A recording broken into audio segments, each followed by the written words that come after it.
Hello and welcome to the Interesting Lawyers Podcast. Today we have a very special and most interesting guest, maybe one of the most interesting guests I may ever have on this podcast, Fred Haddad. Fred, how you doing, man? Good, Russ. Good to see you. You look a little rough. I know you're a little tired. You said you just got off a plane from California. Yeah, I just flew in. You living out there these days? Half and half. My son's in college out there. My wife's out there working, so I go back and forth when I'm not in trial here. I don't ever want to retire, so I go back and forth. That was going to be one of my questions. But let's start at the beginning. So you've practiced about 50 years down here? Going on 50, yeah. Mostly in Florida, but I know you've tried cases all over the country? Yeah, I've tried cases in probably 30 states, but mostly in Florida. But mostly criminal stuff? Very rarely will I do a civil. I did when I was young, in the old days, before the smugglers that really got hit. I had Sandstrom and Paul Hodge as partners, and Hodge was a civil lawyer. So I did that. Occasionally I would do his cases for him. And I would try a couple of, I did some false arrest cases. We defended a medical mal. Sandstrom had the first $1 million verdict in Broward County. And so we worked on that. It was an aviation case. I did a lot of aviation work when I started out. Yeah, most of these guys are either retired or have passed on. Yeah, Sandstrom's dead. Hodge is 104. Huh, wow. Yeah, he's still alive. You're like the last of the Mohicans. Yeah, I think, let's see, Dave Bogenshoes is still practicing, and myself, and I think that's it. He was a prosecutor when I started. Lyons retired. All the rest is gone. My best friend down in Miami, Steve Bronis, retired. I tried the Irish Republican Army case with him, one of the nicest guys in the world. Yep. Zimmett's still working. He and I were together for close to 30 years. Yep, Bruce Zimmett, also one of my professors at the law school. I'd love to have him on. Maybe you could help me get a hold of him. He'll do it. So, Fred, let me start with this. I was up north somewhere, and someone said to me, "Oh, you're from Florida? Let me ask you a question. Are all the lawyers in Florida, like, really, really tall?" And I said, "No, what the hell are you talking about?" And he says, "Because everyone from Florida says they have the biggest lawyer." But, you know, when I think of the biggest lawyer, the whole 27 years that I practiced, you were always considered to be the biggest lawyer on the criminal side, right? You were the other legend about you is you were the only lawyer who could get away with not wearing a tie in court. And I don't just mean state court; I mean federal court. Yeah. So, is that still the case? Yeah, I don't. I've changed a little bit as I got older. I think when I hit 50. I started getting a little more mature and wearing a tie in trial. But I'll tell you a funny anecdote about not wearing a tie is, I'll tell you a couple. One of them was Jose Gonzalez, who in my mind was the finest federal judge there was. I think he's still alive. He's just a senior. And I was representing Ron Cacciatore, who was number 2 in the Broward Sheriff's Office, who was charged with some money laundering, some stuff related to an alleged forged will or something. And he was indicted by Brian McCormick and all those feds. And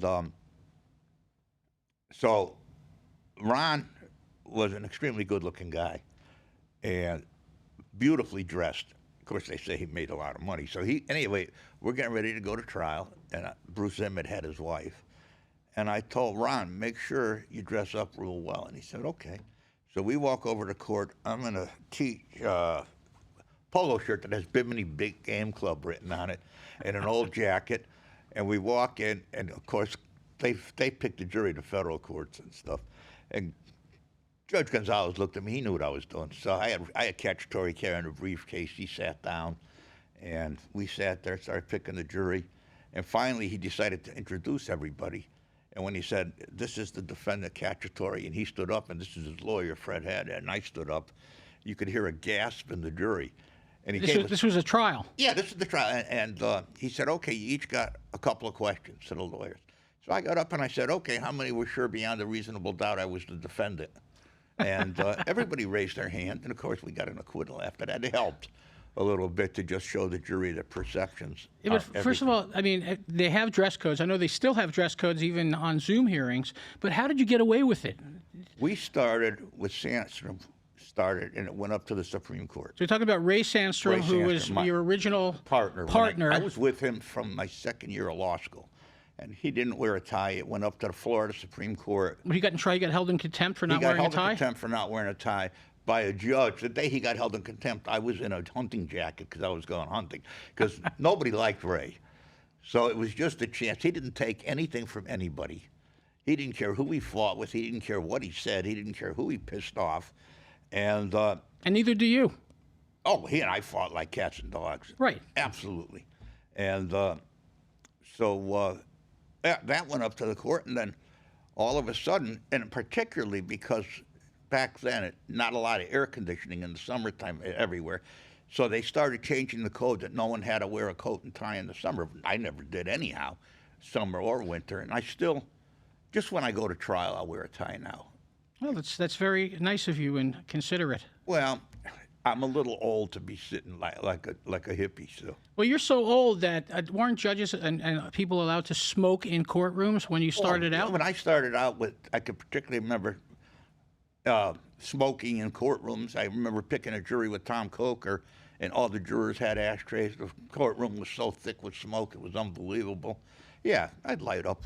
We used to do the old trick I did once in a while of putting a paper clip in a cigarette so that the ash would stay up and people would look at that instead of paying attention to a witness.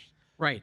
But Fred, you've always had a really large personality. How do you think that has played in to your success and the legend that still exists around you? To this day, when I ask people, who do you think the best criminal lawyers are, in South Florida at least, your name is always one of those names. Eric Schwartzreich is coming up a lot as well. He's coming up. He's a pretty good lawyer, too. Yeah, he's coming on the show as well. So, I think I got Eric by telling him that you were going to be on the show, so I hope he listens to this. I don't know. It was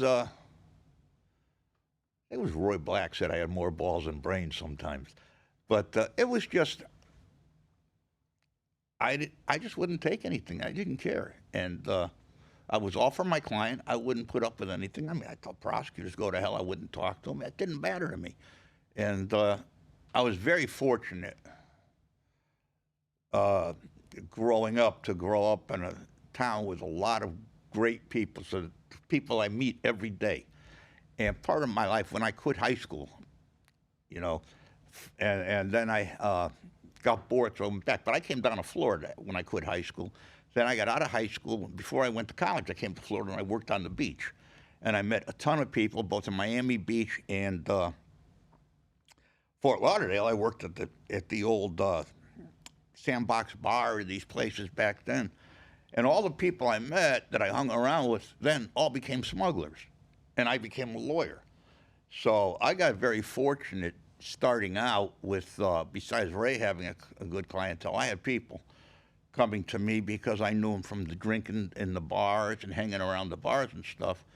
And it all bloomed from there, I guess. So you're talking about the 80s, the booming 80s, when a lot of people were... 70s. Or 70s and 80s, when there's a lot of drug smuggling going on into Florida from other countries, and there was a lot of prosecution. So I know you were big on that drug scene.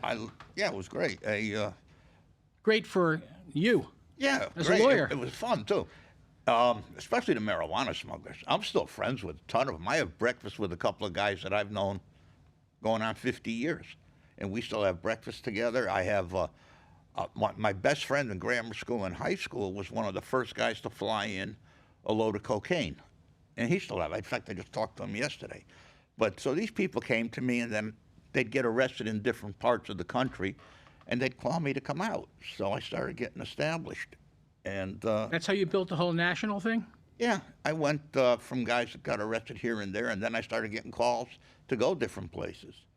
Yeah, I know you've represented a lot of high-profile people. In fact, there was a time when you actually bought a house across the street from me in East Fort Lauderdale, and I remember there was a moving truck there, and there was some guy helping you unload it, and that guy turned out to be Mark Duper, the great Miami Dolphins receiver, one of the two Marks.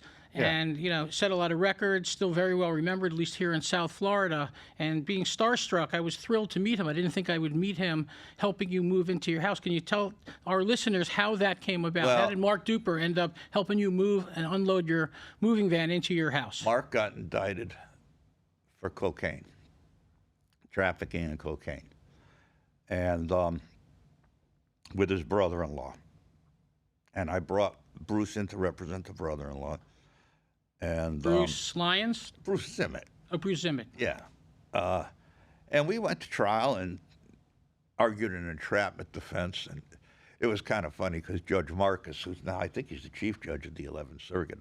No, Carnes is chief judge, but Stan Marcus is up there. And it was a typical undercover tape, and the language was horrible. And What do you mean by that? oh, the swearing, of course. Oh, it's a drug deal. These people don't talk like they're in a church.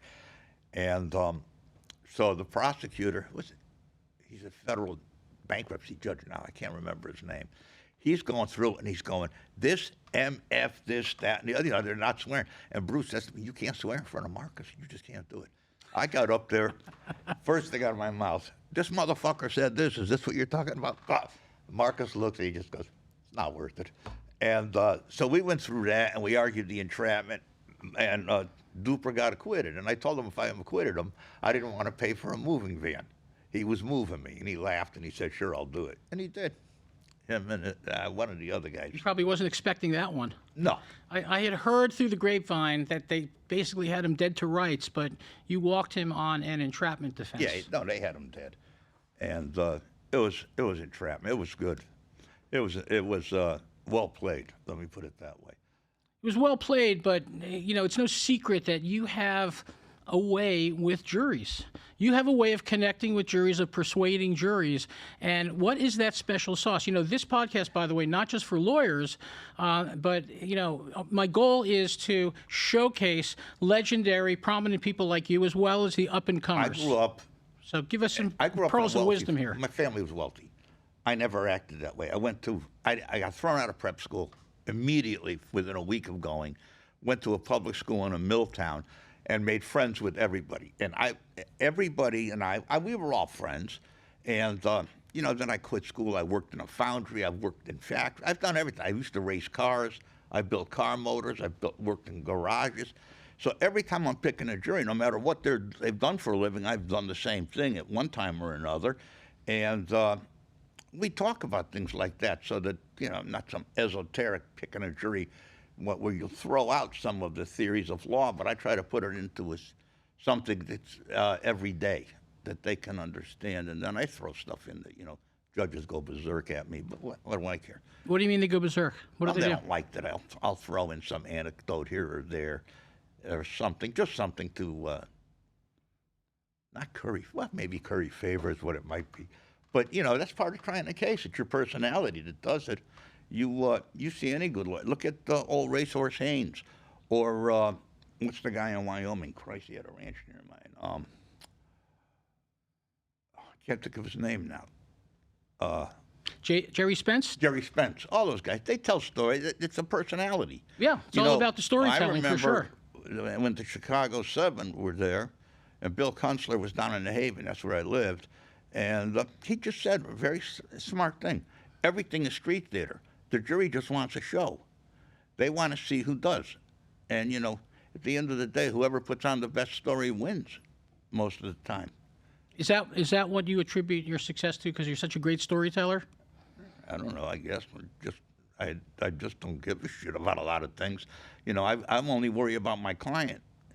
I've never been held in contempt because I don't violate the rules. I've been threatened a lot of times, but it's some personality, yeah. I know that I've had, and I'm not bragging about it, but I've just had it happen. One case I tried with Alan Ross, who unfortunately died young of cancer. We had a murder case that was 20 years old, and he told the other lawyers, when this case is over, the only person the jury's going to want to hear from is Fred, for argument and for cross-examination. And the jury's told a couple of the lawyers, why didn't Fred do it? And one of the lawyers usurped it from me, and I just said it wasn't worth the fight. So, I don't know. You do it so many times. I've tried probably 600 trials. You get kind of comfortable doing it. Wow. Why are you still doing it? I don't think you don't have to do it anymore. I love it. Well, My wife says to me, and she lives in Newport Beach. Well, we live in Newport Beach, and I come back to Fort Lauderdale to work because I like working. She said to me, if you had to go a month without being in a courtroom, you're going to die. you'll drop dead of boredom or something like that. You know, you just live for it. And I still do. I was over the courthouse this morning. I can't wait to get there. Yeah, and you're lucky because on the civil side, I know most hearings and even some trials are by Zoom. Yeah. And I work with a lot of civil firms, and the problem is that you can't train a young lawyer on Zoom, and young lawyers can't plant the seeds of relationships or develop those soft skills dealing with other lawyers or with judges on Zoom. No, Zoom is horrible. Yeah, and some of these young lawyers have never even been to court live. Everything's been on Zoom. I've got a hearing today at 1:30 on. I'm getting ready to start a 3-month RICO trial, 3-month RICO trial, and the main witness, one of the main witnesses, allegedly has cancer, probably has cancer, and they want to do it by Zoom, and I absolutely am opposed to that. So they want the witness to appear live at trial by Zoom? By Zoom or whatever their other stuff. Right. I know a lot of civil judges will permit that. I know it's discretionary, but a lot of them will permit that. I know that in criminal cases, since the defendant has to be there present, so do you. So most of your hearings in your criminal cases continue to be live, right? Yeah, they're mostly live, and I want witnesses live. It's impossible to really cross-examine a witness on a Zoom. On a TV set. Yeah, I mean, I like to walk around, and when I'm working, and not stand still, just because it just makes me more comfortable. I know in some courts I have to stand at a podium. I despise it. I try to walk away from it. I tried a case in North Carolina. They don't even let you stand up in the federal court. I was up in New Bern, and that was, that's an impossibility if you're a real trial lawyer. The judge makes the rules, right? So the judge up there, just strict like that. Judge makes the rules. There's not much you can do about it. And when you're in federal court, God makes the rules, because that's what they are. The old joke that, something was going on and they said, knock it off. That's God's acting this way. He thinks he's a federal judge, and that's the way it is. I know they have virtually endless, boundless power. Yeah. They could be fun. I mean, in a long trial, you get to relate to them. And I know I tried a case up in Atlanta with Judge Vining, who is deceased now. We tried a big racketeering continued criminal enterprise. I think trial went 3 or 4 months. And there was 5 defendants, and one of the lawyers was co-counsel with me because there was a couple of witnesses I couldn't cross-examine because I represented them. And we were there, and the lawyer said to me, and he knew me from another couple of cases, he goes, Fred, this judge is not going to put up with you.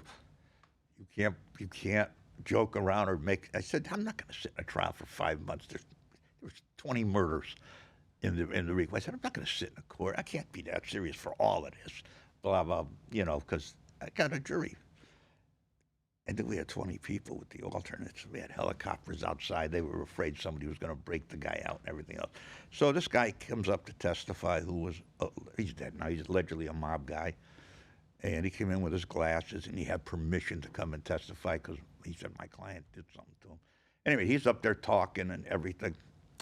And I'm laughing, and I get a cross-examine, and the co-counsel said to me, don't do it. And I just got up and I said, excuse me, Don Corleone. Prosecutors went ballistic, and the judge looked, and he knew it was going to be a long trial. He just looked at me, smiled, and said, lay a better foundation. So it got the trial off, and the trial went very smoothly for everybody except my client.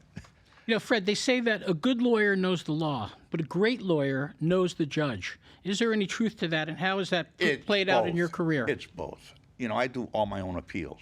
I've done hundreds of them, so you have to know the law.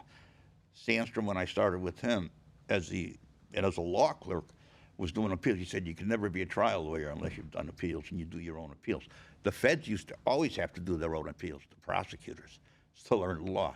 So that's true, and you've got to be able to read your judge and know what they're like. I mean, I always, wherever I'm going, I try to find out about the judge. I know they could do some stuff. I know that I had a judge in Oklahoma who, the case ended up in the U.S. Supreme Court, just didn't like anybody. He let me alone, but he was just, your judge. I got a phone. I talked to some people. This is how you handle the judge. You do it with everybody. How you're going to act. You get some of these old federal judges. Christ, I've had an 80-year-old federal judge didn't know where he was half the time. I had a judge up in Cleveland who I was in front of him once. I showed up about 25 years later, and he said, "I didn't like you 25 years ago." So, it happens. Wow. I know you've represented a lot of high-profile defendants. Mark Duper certainly fits in that bracket. Can you just drop some names of some of the other people you've represented over the years? Bobby Brown, who Whitney Houston threatened to sue me over my representation there. They fired him. Oh, God, I don't know. Melly, a ton of people. I can't even tell you. Yeah, I know there's a murder trial going on right now with a rapper called YNY Melly. Yeah. You're involved in that case? I'm involved. I have the co-defendant. Yeah. They had to separate them, so I try it next. If they ever get through, they're in there. They're starting all over again. They had a mistrial after the first trial, and then the second trial's been going on for 4 or 5 months, I think, and now they're starting all over again with another jury panel. So Yeah. I'll try that. So you also Probably do, on my 80th birthday at the rate it's going. well, that's not long off, is it? Not far off. Yeah. But you're one of these guys. You're going to keep going until, you're gonna die in the courtroom. Is that I your, hope. I die in the wish? courtroom. I know Plato Chikaris up in D.C. was still trying cases in his 80s. Albert Krieger was as good in his 80s as he was in his 50s. A whole bunch of them are. If you look around at what's going on now, and you look at the lawyers that were hired early, and all the stuff in D.C., they're all in their 70s and 80s, and they're all practicing as heavy as they ever did. I think Abbey Lowell's in his 70s. Reed Weingarten's in his 70s, if I'm not mistaken. Jerry Goldstein out in California. I mean, Texas is close to 80. The guy up in New York City, I can't think of his name now. He defended the Black Panthers in the 60s. Jerry Lefcourt. He's got to be 82, 83 years old. He's still working every day. All these guys still work. Yeah. Once you get doing it, you can't stop. Yeah. I know. Mean, what do you do? I've fished everywhere I've ever wanted to fish. I've caught every fish I ever wanted to catch, except one stupid spearfish keeps me from a royal slam. But, I mean, how much are you going to fish? I lived in the Keys for years. I had a house there for close to 50 years. I'd go bone fishing. I don't care anymore. I've caught it all. You've done it all. So I go once in a while. I'm not kidding. I just fish in Mexico. But, I told him after 3 days, we caught enough fish. I want to go back to work. He said, you want... Right. Speaking of fish, a criminal lawyer I know, in his office, he has like a bass on a mount, and it says, there's a plaque underneath it that says, "I opened my mouth and got caught." Oh, yeah. That's true. Everybody did. That's a very famous thing people tell their clients. So you end up representing a lot of people who open their mouth, run their mouth, or maybe they're on a wire or whatever. Oh, yeah. But some crazy stories. I know you also do stuff in state court as well, right? Yeah. So, when I practiced, I always did well against the older, more experienced lawyers, but it was the young guys I had a problem with, and the young ladies. I found them more unpredictable, and I don't know, I just had a harder time with them. And what's your experience with there's them? way too many lawyers now, so they're not being trained properly. And it's competitive, I guess, in the places. I only deal with prosecutors mostly. Some civil. I mean, every time I have a civil case, I think, did you do one with me with a doctor up in Palm Beach? I think we did. And I sent out an email because I didn't know how to use emails, and I said what a fucking asshole the guy was. And the email went to the judge and to everybody else because you called me up and said, "Hey, you're not supposed to hit send all." And I think there was a woman doctor we were representing. I think you were on that with me. It's possible. I know we had a little bit of cross-pollination, in addition to the fact that you represented me. In fact, you are the best lawyer I never paid. Yeah. And is Oh, I it didn't true? get paid? Is it true that you don't charge lawyers, basically? I don't charge lawyers. That Why not? professional courtesy. I don't know. In fact, the Broward Review was doing an article about me and Dave Bogenschutz, because Dave represents all the judges. I represent all the lawyers usually when they're in trouble. They come to me because Dave can resolve things. I don't resolve shit. My personality's not too good. You'd rather just go try the case. Well, my personality's not too good. I'm not going to kiss someone's ass for anybody. But they said to me, "You don't ever charge lawyers?" I said, "No." And they said, and I was representing a judge at the time. They said, "Do you charge the judges?" I said, "No." They said, "Why not?" I said, "Because they're just lawyers who couldn't make a living." And Mark Spicer called me up, or Mark called one of the two and said, "You're the biggest asshole I've ever seen in my life." But it was funny. So that's nice. But how do prosecutors generally, those who don't know you, who haven't worked with you, how do they respond to some of your antics or your tactics or whatever you want to call it? It's not that. I don't know. They usually know who I am for some reason before I get there. And that sounds like I'm bragging. I'm not. I mean, it's covered up a small group of people. Yeah, but they know you're formidable.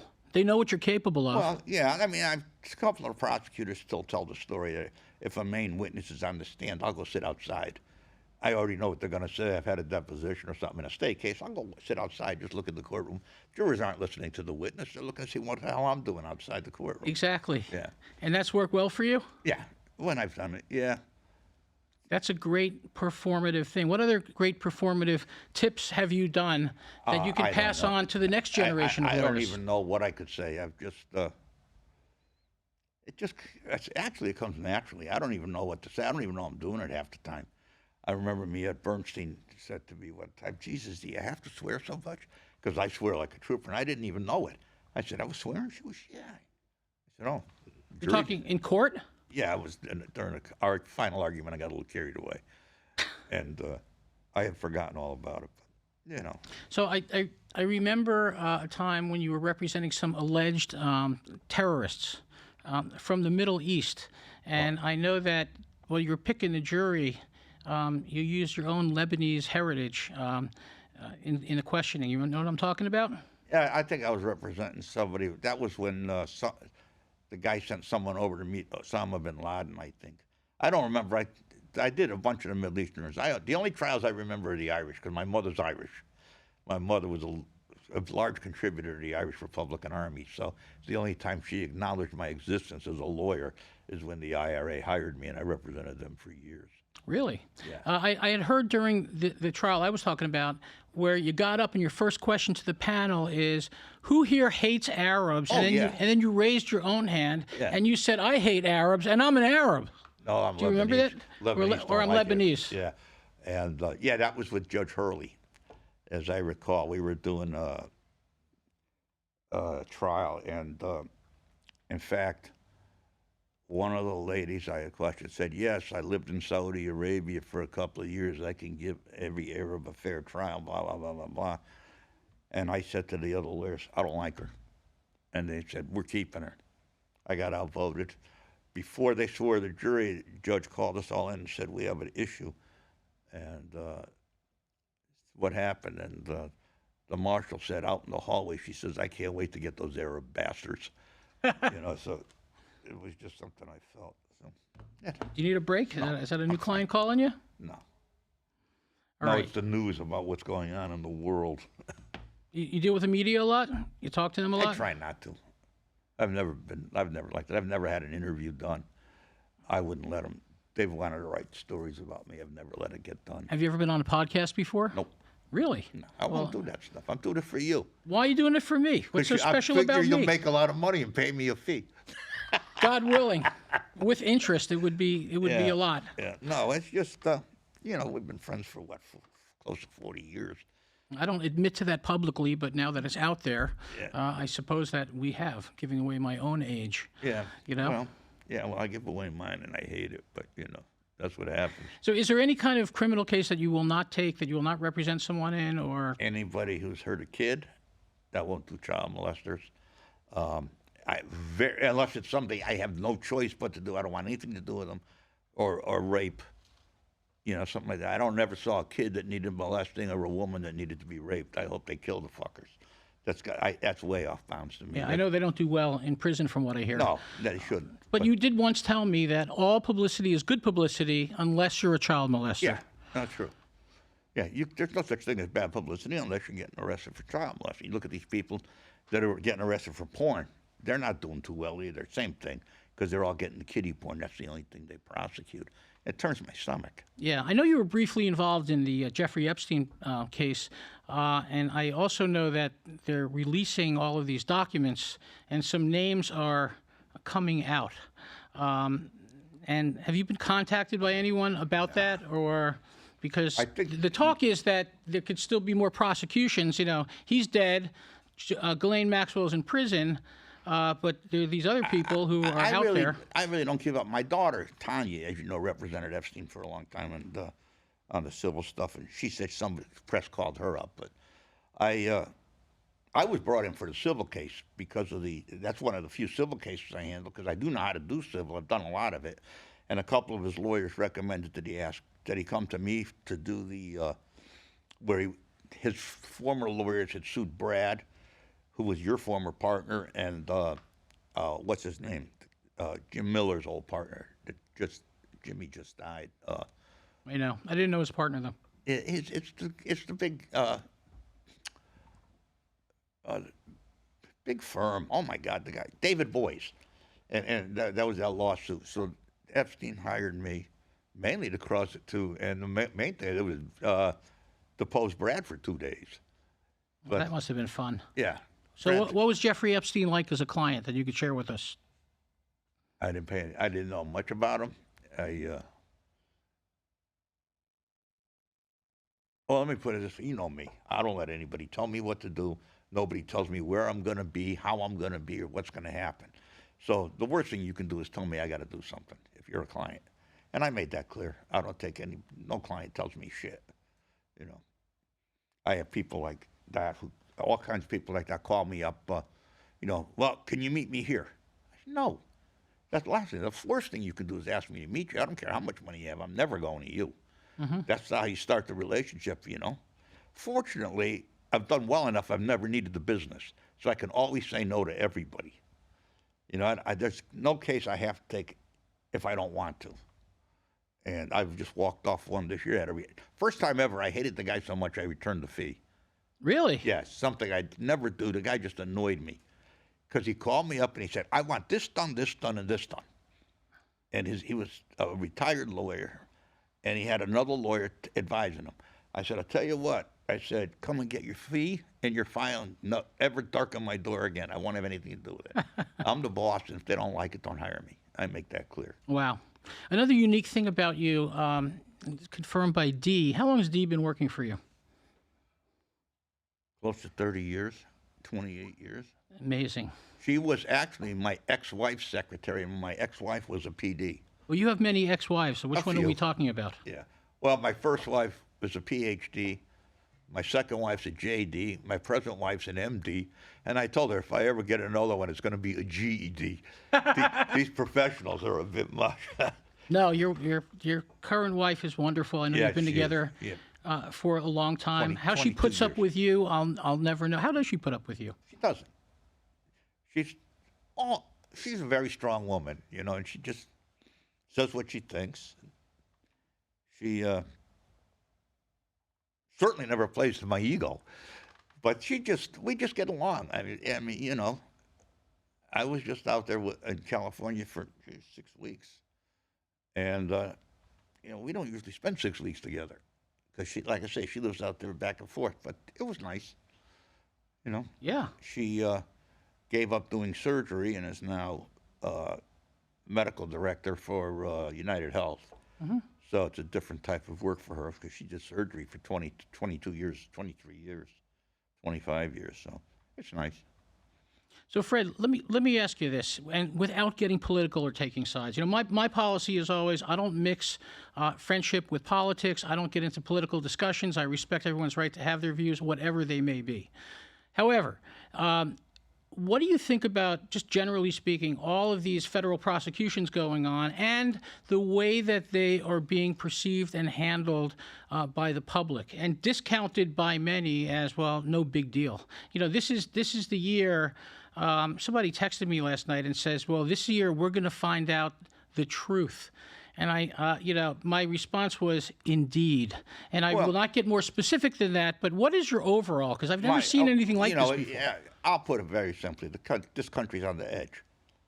this could be the end of the democracy as we know it. And Trump's made it clear he's going to be a dictator if he can. And if he puts in all his people, that'll be the end of it. So the election's very important. What do I think? I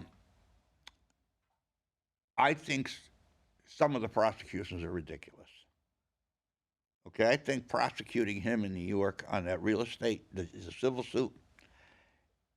I don't know a single person who doesn't lie on a mortgage application if you're getting a mortgage. I don't have mortgages, so, but you know, everybody lies about their net worth, everything like that. And see, technically, and I've tried cases where no one's gotten hurt and people have lied on applications.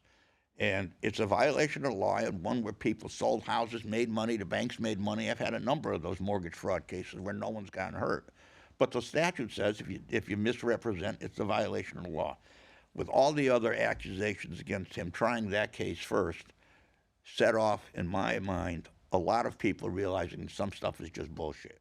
Even if he did it, no loss, no harm, and, you know, he's the president. So it's not that great. The thing with the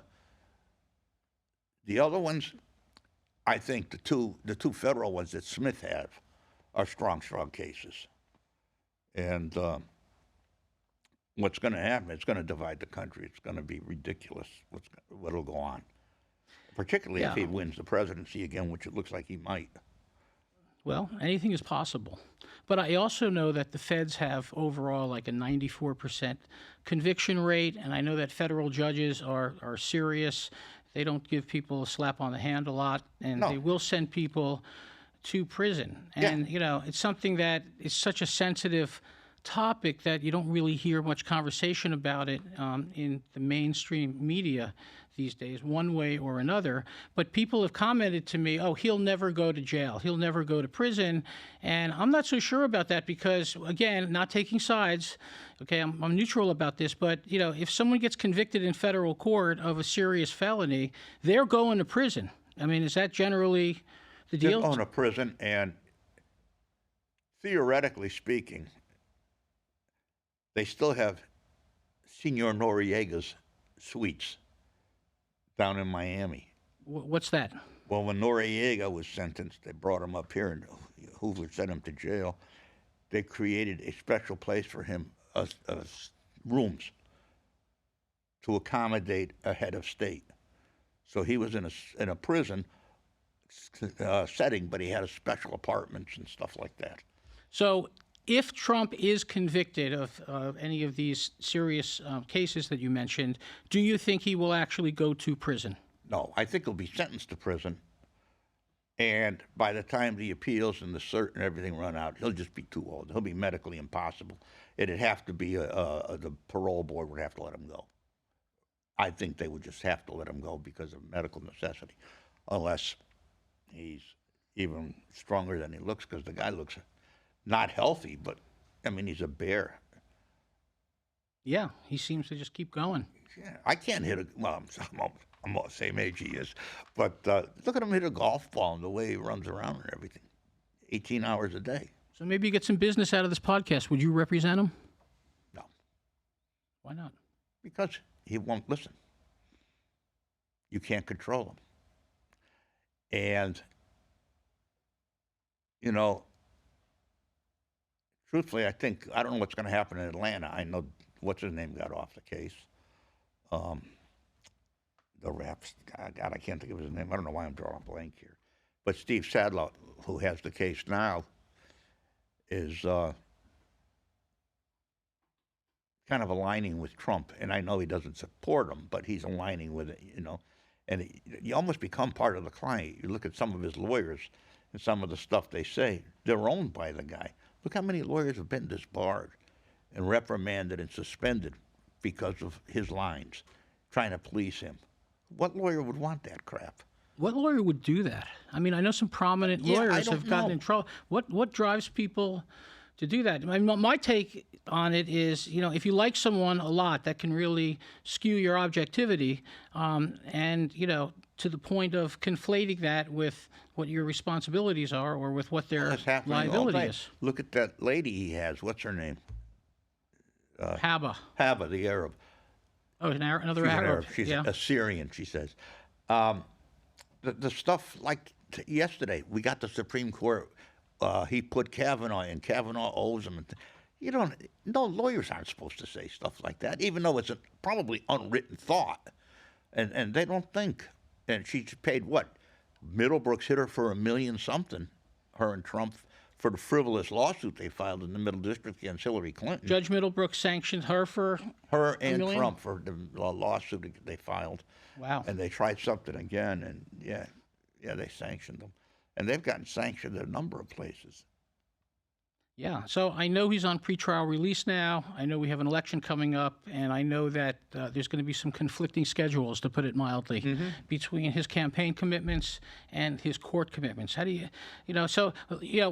it's as much as I'm almost tired of hearing about this and equally concerned, I also know that 1 year from now, we're going to know a lot. We're going to know how the whole thing has played out, the election and all. It doesn't matter because he's going to have his supporters, and his support is growing. These prosecutions and everything else, his support is getting higher.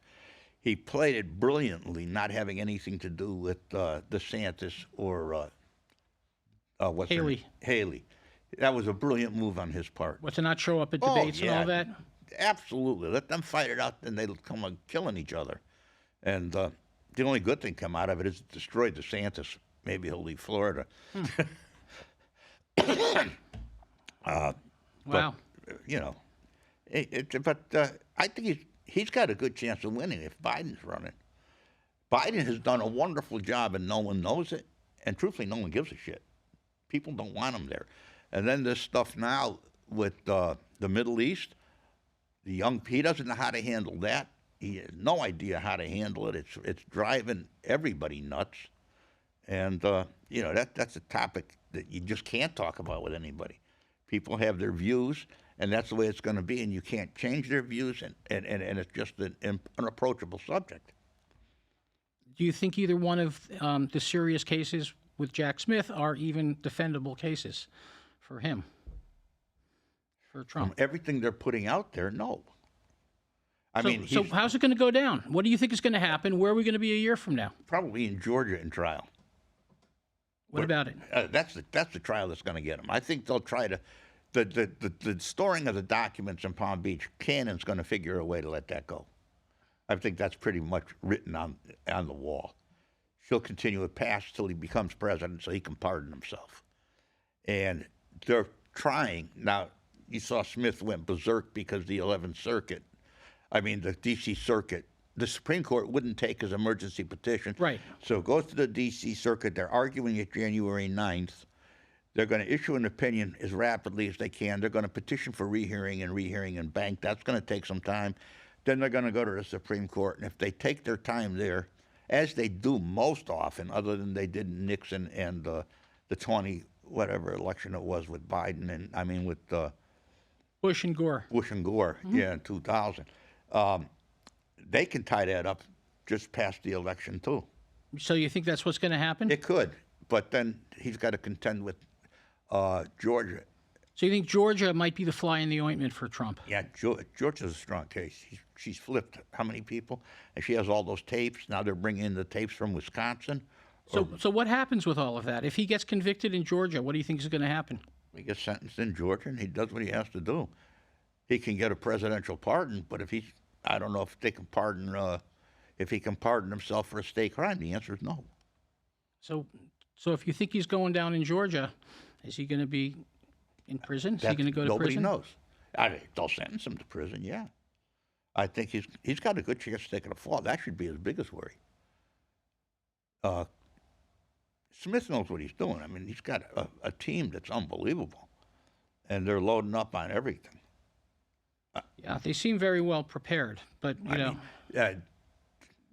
Trump's team seems absolutely desperate. They're moving to hold the guy in contempt for filing a motion in limine. That's kind of absurd. It's not pushing them to do anything. And the stay was so that the defendant didn't have to burden himself. He doesn't burden himself with a motion in limine. Sometimes you just file motions that make you look foolish. Yeah. Interesting. So where are we going to be in a year? Who do you think is going to be the president? What's your forecast?